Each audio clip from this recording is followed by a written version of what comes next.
Hi සුදසක් කියලා සිල්ගන්න Sanju Weerasinghe YouTube channel එක සාදරයෙන් පිළිගන්න දෙමොගොල්ලන්ට මම අද කියලා දෙන්න යන්නේ මේ ස්නේක් ප්ලාන්ට් වර්ගයෙන් ලස්සන ඉන්ටීරියර් ඩෙකොරේෂන් එකක් කරගන්නේ කොහොමද කියලා ඔබේ සුන්දර ආලින්දේ සහ ඔබේ සිහින නිවහන ලස්සන කරගන්නේ කොහොමද කියලා තමයි කියලා දෙන්න යන්නේ. ඉතින් මේ ඔයගොල්ලන්ට මේ ස්නේක් ප්ලාන්ට් වර්ගයෙන් විවිධ විදිහට යොදාගෙන ඔබේ මේ ඉන්ටීරියර් ඩෙකොරේෂන් එකක් කරන්නේ කොහොමද කියලා සහ ඒ ලස්සනට ඒව arrange කරගන්නේ කොහොමද කියලා තමයි මම වීඩියෝ එකෙන් කියලා දෙන්න යන්නේ. ඉතින් යාළුවනේ මාව තාම subscribe කරන subscribe කරලා එකතු වෙන්න වීඩියෝ එකත් එක්ක ඔයගොල්ලන්ට මම මේ ස්නේක් ප්ලාන්ට් වර්ගයේ වර්ග කීපයක් තියෙනවා. මේ කීපයක මේ තද කහස කොළ මිශ්‍රණ සහ අලු පාට මිශ්‍ර කොළ පාට සහ යන මේ ප්ලාන්ට් මේ ස්නේක් ප්ලාන්ට් වර්ග කීපයක් තියෙනවා. මේ තියෙන තවත් වර්ගයක්. ඉතින් මේ වගේ විවිධ වර්ණයෙන් යුත් මේවා තියෙනවා. මම මේ අපි බලමු මේක පැල කරගන්නේ කොහොමද කියලා. ඉතින් මම ඉස්සරම කියලා දෙන්නන්නේ මේ පැලයක් අපි පැල කරගන්නේ කොහොමද කියලා. මේ තියෙන වැලි සහ කර 10 කින වර්ග දෙකම වැලිත් එක්ක මික්ස් කරගෙන මේ ආකාරයට මේ පැල අපිට ලබා ගන්න පුළුවන්. ඉතින් කවුරුත් දන්නේ නැහැ මේක පැල කරගන්නේ කොහොමද කියලා. අපිට ඕන තරම් පැල ලබා ගන්න පුළුවන් මෙන්න මේ මාධ්‍ය යොදාගෙන. ඉතින් බලන්න මේ තියෙන වීදුරු ගෝල් එක කර මේක අපි යොදා ගත්තාම අපිට පුළුවන් ඒක මුල් ලද්දන වුණත් අපිට බලා ගන්න පුළුවන්. මොකද මේකෙන් පේනවා මේ පත්‍ර වල මුල් දාලා තියෙන්නේ මේ පැල කරගන්න යන්නේ මේ ගහේ පත්‍ර තමයි මේ බලන්න.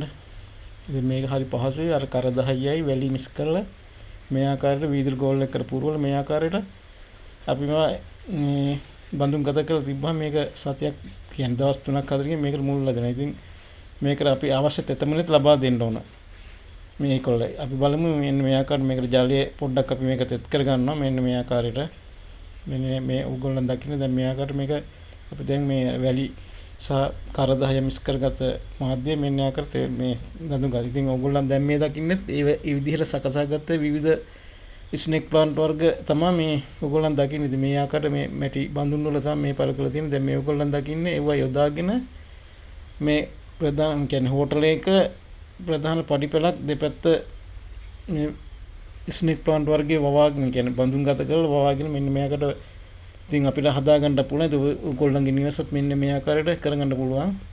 දැන් මේ තියෙන තවත් ඉන්ටීරියර් ඩෙකොරේෂන් එකක්. ඉතින් ඔයගොල්ලන්ගේ පුටු සෙට් එක ළඟ සහ ඔන්න ඔය වගේ ගොඩක් ස්පේස් එකක් තියෙනවා. මේ වගේ ස්නේක් ප්ලාන්ට් වර්ග තියන්න පුළුවන්. මේ බලන්න තවත් මේ නිවසක ඉදිරි පිට අර දිග මේ සිමෙන්ති පෝච්චි එක මේ ආකාරයට වගා කරගත්තාම අපිට මේකෙන් විවිධාකාර හැඩතල මවා ගන්න පුළුවන්. ඉතින් මේ ඔයගොල්ලන්ට මම මේ අයිඩියා එක තමයි කියලා දෙන්නේ. මේ බලන්න කොච්චර ලස්සනට අපේනවා කියලා. ඒක ගොඩක් එකට ගොඩක් වවා ගන්න ඕනේ. මේක මේ තියෙන වර්ග කීපයක් එකට වගා කරන එකේ බලන්න ලස්සන කහ පාට අර අලු පාට මිශ්‍ර කොළ පාට එහෙම මේ කවුල මේ වගා කරගත්තා ඒක ගොඩි සුන්දරත්වයක් අපිට බලාව ගන්න පුළුවන්. ඉතින් මේගොල්ලන් දකින්නේ ඔයගොල්ලන්ට අදහසක් ගන්න තමයි මම මේ වීඩියෝ එක කරන්නේ. ඉතින් මේ දැන් බලන්න ඉතින් මේක මේ තියෙන ගෙදරක නිවස ඉදිරිපිට අර නිකම් බිම මේ වවාගෙන තියෙන මෙන්න මේ ආකාරයට ඔයගොල්ලන්ට පුළුවන් මේක ඔයගොල්ලන්ගේ සිහින නිවහනේ ලස්සනට මේ ස්නේක් ප්ලාන්ට් වර්ගයෙන් ලස්සනට මේ ආකාරයට ප්‍රියකරු විදිහට මේක මේ වගා කරගන්න. ඉතින් මේක ඇත්තට මේ සාකේ ගොඩක් ලස්සන සාකයක්. ඉතින් මේ තියෙන තවත් මේකක් මේ තවත් ස්නේක් ප්ලාන්ට් වර්ගයක්. ඉතින් මම ඊළඟට වීඩියෝ එකේ මේ වගේ පැල කරගන්නේ කොහොමද කියලා දෙනවා. ඉතින් වීඩියෝ එකත් කරගෙන ඉන්න මාව තාම subscribe කරලා එකතු වෙන්න. ඉතින් මේ පැලේ මම කියලා දෙනවා ඊළඟ වීඩියෝ එකෙන් හරි රයිට් වෙන සුබ දවසක් යාළුවෝ සියලු දෙනාටම.